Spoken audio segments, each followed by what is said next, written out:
Doxycycline एक cyclin antibacterial antibiotic है, यानी ऐसी एंटीबायोटिक जो बैक्टीरिया की ग्रोथ को रोककर बैक्टीरियल इन्फेक्शन को ठीक करे। ये एंटीबायोटिक केवल बैक्टीरियल इन्फेक्शन में काम करती है, वायरल इन्फेक्शन जैसे कि कॉमन कोल्ड, फ्लू, इनमें ये काम नहीं करती। ये video completely dose and duration यानी किस बैक्टीरियल इन्फेक्शन में कितनी देनी है और कितने दिन तक देनी है, सब इस वीडियो में बात करेंगे। अगली वीडियो जाएगी उसमें डॉक्सीसाइक्लिन की प्रिकॉशन यानी क्या क्या सावधानी बरतनी चाहिए और किन किन मेडिसिन के साथ नहीं देना चाहिए, सब देखेंगे अगली वीडियो में। तब तक के वीडियो को लाइक और चैनल को सब्सक्राइब कर दे ताकि अगली वीडियो का नोटिफिकेशन आप पर आ सके। चलिए शुरू कर। बैक्टीरियल डिसीज है रिलैप्सिंग फीवर। रिलैप्सिंग फीवर को टिक बोन रिलैप्सिंग फीवर भी कहा जाता है। ये एक इन्फेक्शियस डिसीज़ है जो बेरिलिया स्पायरोचीट्स बैक्टीरिया के कारण होती है। ह्यूमन लीस यानी जो हमारे शरीर में जू रहती है वो इसे स्प्रेड करने का काम करती है ह्यूमन बॉडी के अंदर। सिम्टम्स के बारे में बात करें यानी इसके लक्षण क्या क्या आ सकते हैं, जैसे कि बुखार आना, हेडेक, सर में दर्द, जॉइंट पेन, जोड़ों में दर्द, नोजिया एंड वोमिटिंग यानी मतली और उल्टी होना, ये सब क्या हो सकते हैं, रिलैप्सिंग फीवर के लक्षण हो सकते हैं। डोज के बारे में बात करें, चाइल्ड अबव 8 ईयर्स यानी जो बच्चा 8 साल से बड़ा है, 8 साल से छोटे बच्चे को ये मेडिसिन जनरली रिकमेंड नहीं की जाती। अगर बच्चा 8 साल से बड़ा है तो उसमें हम क्या करेंगे, 4 mg पर kg के हिसाब से दिन में सिंगल डोज देंगे और 100 mg से ज़्यादा की डोज नहीं देंगे। सपोज कीजिए कि कोई बच्चा 10 किलो का है तो 10 किलो का है तो इंटू 4 कर दो तो क्या हो जाएगा, 40 mg। 40 mg दिन में एक बार देंगे। और अगर कोई बच्चा है 30 kg का तो 30 इंटू 4 क्या हो गया, उसका मतलब 30 इंटू 4 का मतलब हो गया कि 120 mg। लेकिन हम उसे 120 नहीं देंगे, हम वहाँ उसे 100 देंगे क्योंकि 100 mg से ज़्यादा डोज नहीं होनी चाहिए उसकी। एडल्ट यानी जो 18 से अबव या 18 की रेंज वाले हैं उनमें क्या करेंगे, 200 mg की सिंगल डोज देंगे। 200 mg की क्या देंगे, सिंगल डोज देंगे। ड्यूरेशन यानी कितने दिन तक देंगे, 7 से 10 दिन तक दे सकते हैं। सेकेंड जो बैक्टीरियल इन्फेक्शन है वो है एपिडेमिक टाइफस या लोस बोर्न टाइफस। ये भी एक बैक्टीरियल इन्फेक्शन है जो ह्यूमन लीस यानी जो जूं रहती है सर में वो इसे क्या करती है, स्प्रेड करने का काम करती है। इसके भी सिम्टम्स जो होंगे वे क्या होंगे, जो रिलैप्सिंग फीवर के सिम्टम्स थे यानी जैसे कि बुखार आना, सर दर्द, जोड़ों में दर्द, मतली और उल्टी, ये सब क्या होता सेम ऐसे ही सिम्टम्स किसके हो गए, एपिडेमिक टाइफस के हो गए।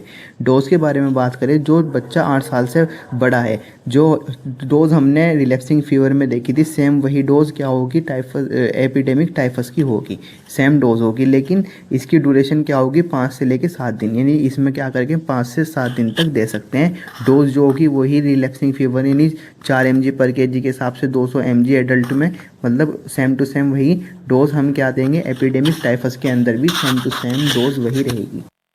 बैक्टीरियल इन्फेक्शन है वो है कोलेरा, जिसे हैजा भी कहा जाता है। ये भी एक बैक्टीरियल इन्फेक्शन है जिसके अंदर क्या होगा, सीवियर डायरिया यानी बहुत ज़्यादा क्या लगते हैं, दस्त लगते हैं, और डिहाइड्रेशन यानी बहुत ज़्यादा क्या हो जाती है, पानी की कमी।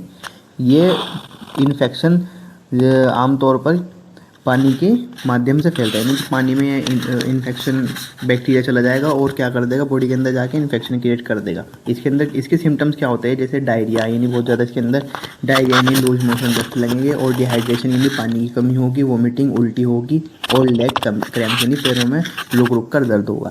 ये सब लक्षण देखने को हमें मिल सकते हैं कोलेरा के अंदर। अगर इसकी डोज के बारे में बात करें, डोज अगर बच्चा 8 साल से बड़ा है तो उसकी डोज वो होगी वो सेम एज रिलैप्सिंग फीवर वाली, यानी जो रिलैप्सिंग फीवर में डोज दी थी 8 साल से बड़े बच्चे को वो सेम टू सेम इसमें भी दी जाएगी। अगर बात करें एडल्ट की, एडल्ट में लेकिन इसकी डोज में थोड़ा सा इंक्रीमेंट हो जाता है, यानी जो एडल्ट है उसमें 300 mg की सिंगल डोज दी जाएगी एक दिन में, यानी 300 mg की सिंगल डोज दी जाएगी किसके अंदर, कोलेरा के अंदर।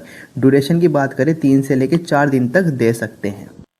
जो बैक्टीरियल इन्फेक्शन है उसका नाम है प्लेग, जिसे ताउन की बीमारी भी कहा जाता है। ये भी एक इन्फेक्शियस डिसीज़ है जो यर्सीनिया पेस्टिस जो बैक्टीरिया उसके कारण होती है।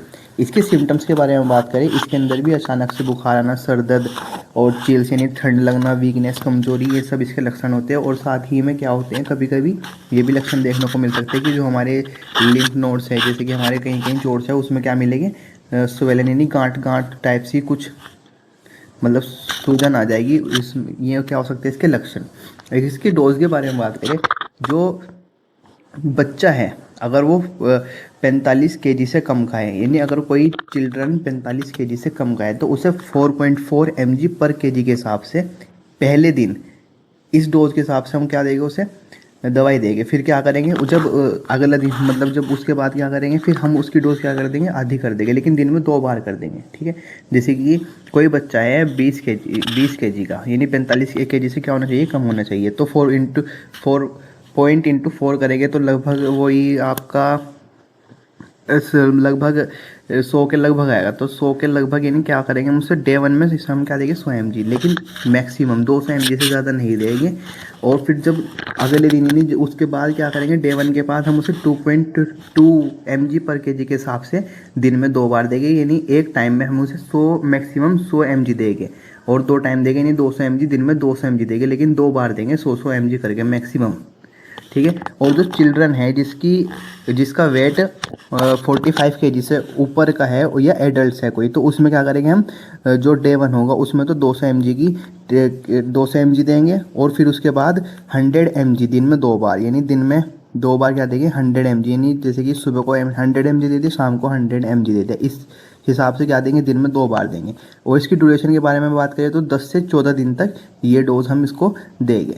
अगर हम अदर बैक्टीरियल इन्फेक्शन के बारे में बात करें, जैसे कि यूट्रस के जो अगला पार्ट है सर्विक्स से, जिसमें इन्फेक्शन हो जा, पेशाब के रास्ते इन्फेक्शन हो जाना, और स्किन में इन्फेक्शन हो जाना, निमोनिया का इन्फेक्शन, इन सब में जो जनरल डोज के बारे में बात करें तो जो बच्चा 45 kg से नीचे का है, 45 kg से नीचे का है, उसके अंदर 2 से 2.2 mg/kg के हिसाब से दिन में 1 बार देंगे, मैक्सिमम 100 mg, और दिन में 2 बार देंगे। और जो बच्चा 45 kg से ऊपर का है उसमें क्या करेंगे 100 mg दिन में 2 बार देंगे, यानी 200 mg देंगे सुबह शाम। कैसे 100 mg सुबह को, 100 mg शाम को, दिन में 2 बार। अगर कोई भी मतलब सीवियर इन्फेक्शन है तो उसमें हम, जैसे हमने प्लेग के बारे में डोज दी थी ना, डे 1 में हम ज़्यादा देंगे, फिर अगले दिन आधी कर देंगे, इस हिसाब से हम क्या करेंगे डोज देंगे उसको। और जैसे कि सर्वाइटिस यानी जो यूट्रस के अगले पार्ट का जो इन्फेक्शन है उसमें 7 दिन तक देंगे। क्यूटेनियस एंथ्रेक्स यानी जो स्किन का इन्फेक्शन है उसमें 7 से 10 दिन तक देंगे। और निमोनिया के इन्फेक्शन में 10 से 14 दिन तक देंगे।